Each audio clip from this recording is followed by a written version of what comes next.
భారతీయ television వార్తల ప్రపంచంలో ఒక స్వర్ణ యుగానికి ప్రతీకగా నిలిచిన ప్రముఖ దూరదర్శన్ వార్తా వాచకురాలు సరళా మహేశ్వరి ఇక లేరు. 71 సంవత్సరాల వయసులో గురువారం ఆమె కన్నుమూశారు.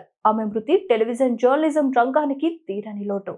ఈ తరం జెన్జీ ప్రేక్షకులు, సోషల్ మీడియా యుగంలో పెరిగిన నెటిజన్లు, ఇంటర్నెట్ బ్రౌజర్లు ఆమె పేరును ఎక్కువగా విని ఉండకపోవచ్చు. కానీ ఒక కాలంలో టెలివిజన్ ముందు కుటుంబం మొత్తం కూర్చొని వార్తలు చూసే రోజుల్లో ఆమె స్వరం వినిపిస్తేనే విశ్వాసం కలిగేది. ఆ ప్రశాంతమైన స్వరం, ఆ స్పష్టమైన ఉచ్చారణ, ఆ గంభీరమైన మర్యాదపూర్వక ప్రదర్శన, అదే సరళా మహేశ్వరి ప్రత్యేకత. దూరదర్శన్ నేషనల్ తమ అధికారిక సోషల్ మీడియా వేదిక ఎక్స్ లో ఆమెకు హృదయపూర్వక నివాళులు అర్పించింది.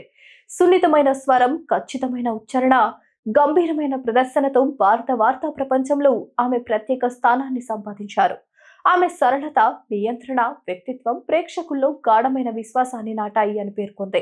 ఆమెతో కలిసి పనిచేసిన సీనియర్ యాంకర్ షమ్మి నారంగ్ తన ఆవేదనను వ్యక్తం చేశారు. ఆమె సౌమ్యతకు, మర్యాదకు ప్రతిరూపం. రూపంలోనే కాదు, హృదయంలో కూడా అందమైన వ్యక్తి. భాషపై ఆమెకు ఉన్న పట్టుదల అద్భుతమని అన్నారు. ఆల్ ఇండియా మహిళా కాంగ్రెస్ ఆమె మృతిని టెలివిజన్ జర్నలిజం స్వర్ణ యుగానికి ముగింపుగా అభివర్ణించింది.